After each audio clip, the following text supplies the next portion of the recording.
Bengithi ngiyazindela nami ngibona kodwa ke kuyathuleka likhona ulimi lwalapha ekhaya eliyelishiwo umuntu uma engene sekanjena athi ngibona isikhala. Ngicela ukusho njalo nami ngithi ngibona isikhala. Kodwa njoba sengimi lapha ke sengimi phambi kaNkuluNkulu naManazaretha akhe ayingcwele.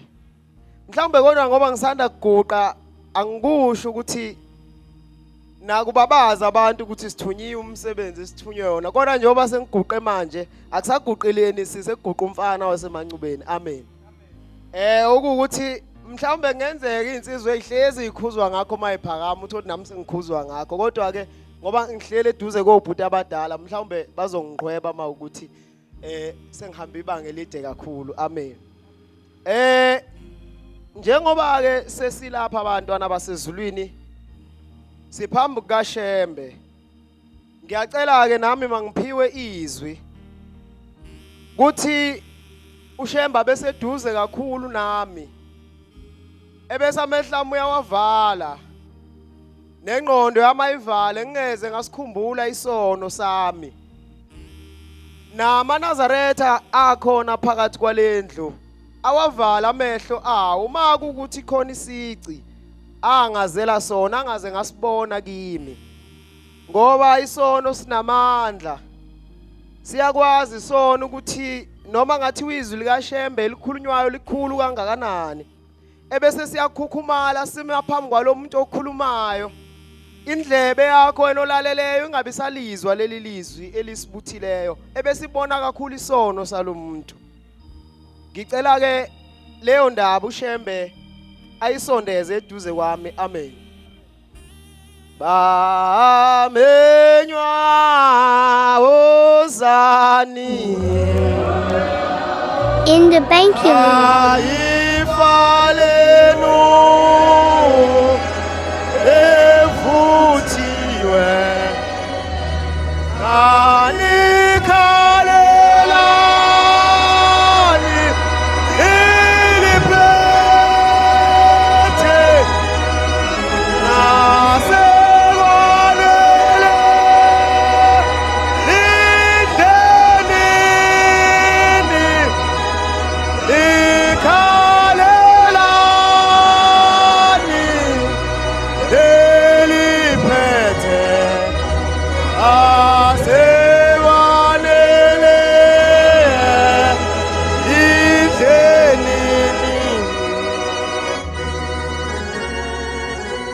abadala mabe sikhumbuza ngendaba yala ekhaya bathi la kusuke sekungene khona aManazaretha kusuke sekungena uShembe. Amen.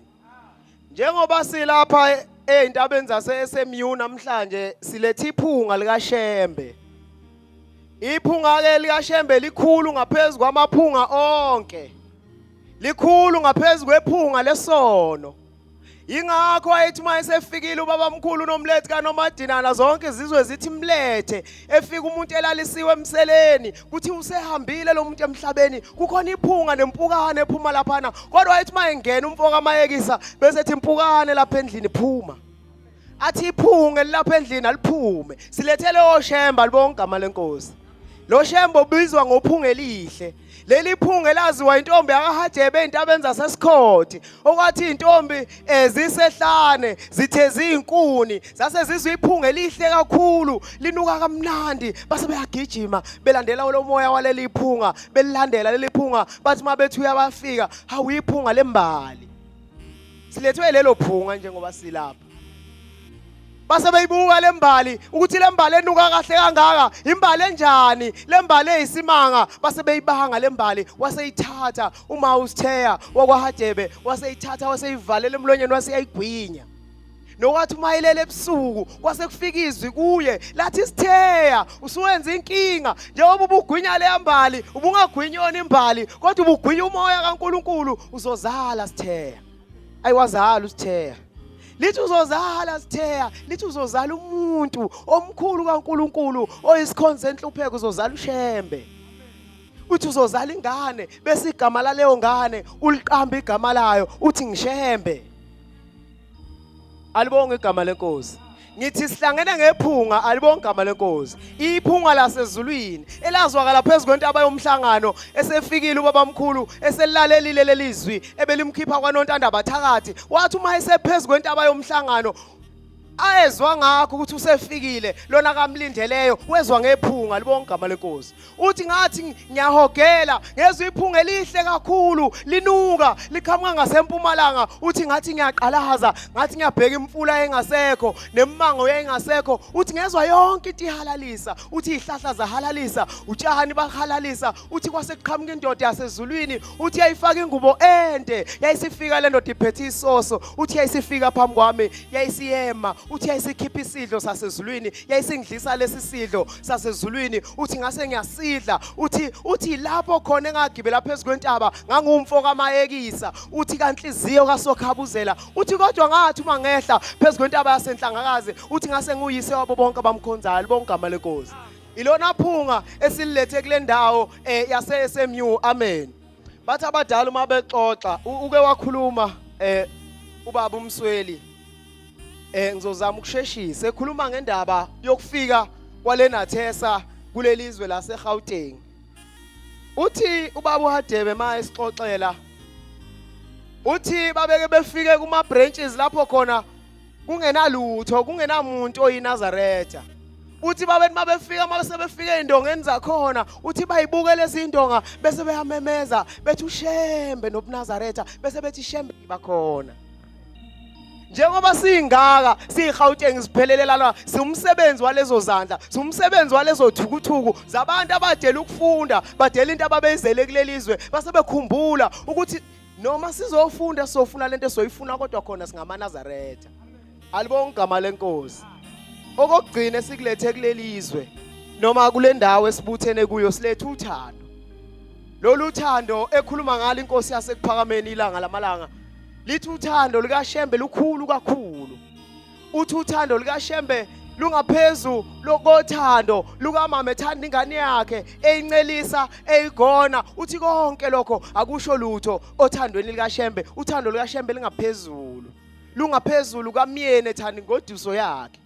Uthi ngisho uShembe ehamba emhlabeni ubabamkhulu uthi akakhulumanga ngathi siyingane zakhe zenyama. Uthi kodwa abantwana bakhe abakhumbula wakhumbula abantwana bakhe bamoya wakhumbula amaNazaretha. Uthi esehamba uthi ukhumbula abantwana bakho amaNazaretha ayingcwele. Amen. Ilolo thando esililethile likaShembe libonke igama lenkosi. Lolu thando sengizohlala phansi elabona umfundisi wezwe lakithi osanda kuhamba emhlabeni ubaba umfundisi uKhumalo. Kwake kufike kwaqala obaba umfundisi uMnqayi beshumayela indaba yaloNkulunkulu. Kwahamba kwaze kwayisizukulwane sobaba umfundisi uMadlala bekhishiwe izwi likaNkulunkulu ukuthi abahambe beshumayela le ndaba yasekuphakameni.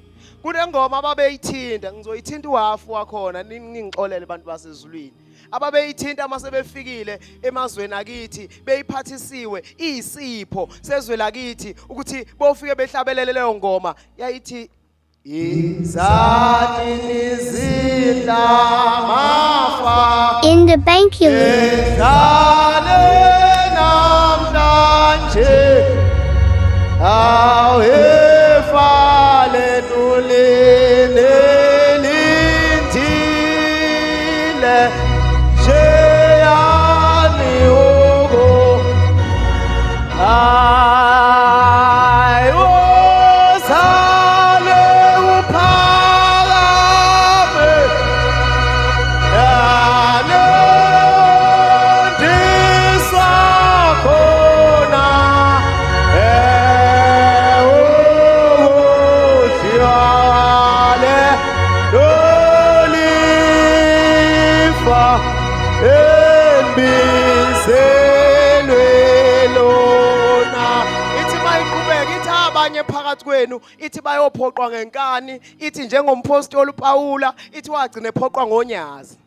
Ithi wezwe izwi limemeza lithi Sawula Sawula lithi ungihluphelani. Iqhubeka isho njalo lengoma. Bantu mabefika beyihlabelela lengoma omfundisi uMadlala kwaba iminyaka eminingi ingaphenduka umuntu. Kungaphenduka umuntu beshiya imndeni yabo iphila kahle imihle kodwa kwafanele beyidele ngaleli izwi likaShembe. base behamba zonke izintaba beshumayela befana nawo lamadoda engikhuluma ngawo afika akhuluma kulezi indonga athi Shembe ibakhona.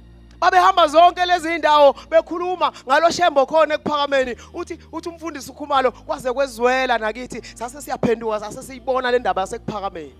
Uthi washaya isikhathi lapho khona sekufanele sifike ekuphakameni sikubone lokhu ukuphakame bekuhlatshelelwa ngakho. Khona indaba engiyithandayo laphana ethi wozana ekuphakameni.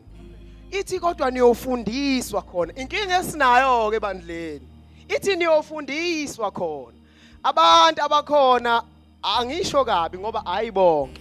Kodwa uye uthi umuntu esefikile ekuphakameni bese kuba uyena ofundisayo ekuphakameni. Kanti inkosi ilanga yayithema nini emasangweni. Ithi kuthi bonke abayofika nibafundisa indlela yakuleli bandla ngoba bayofika nemikhuba yabo yasezweni bese benifundisa yona. Akuyona indaba engikhuluma ngayo. Sengiyaqeda abantu basezulwini angiyimisela ukudla ithuba lonke. Wathi uthi ke sase siyavuma ukumlandela lo madlala sase sihamba naye siya emzini wasekuphakameni. Uthi bathi mase befikile emzini wasekuphakameni ngikhuluma indaba yaleli iphunga, ngikhuluma indaba yalomoya kaShembe. Uthi bathi mase befikile emzini wasekuphakameni uthi kwasekushaya ilanga lapho khona kwamenyezelwa khona kwathiwa bonke abantu abagulayo ake bengene endlini yokuthandazela iguli. Uthi base kwakhona into enjalo emzini omdala wasekuphakameni. Uthi base bayasuka bayongena kuleyo ndlu yokuthandazela. Uthi bathi uma besahleli kanjalo yasiyaqhamuka ingungu Mahlombe ukhakhayo lwenkomo zakithi emkhayideni ulangaphuma Sikothe. Uthi yasiyaqhamuka into yasezulwini idondolozela yasiyangena phakathi kwabo.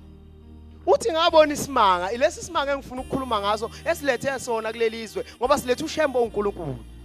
Uthi yathi mayifika phakathi kwabo lapha endlini yokuthandazela uthi yasiyaqalaza amagumba amanomhlaba yasiyakhuluma amazwi ambalo. Yathi umoya wakho awuze Nkosi baphila abantu bakho. Uthi kodwa yathi mayiqeda ukukhuluma lawo mazwi uthi sabona isimanga uthi kwaba yiyo ekhipha umoya emakhaleni kuyo.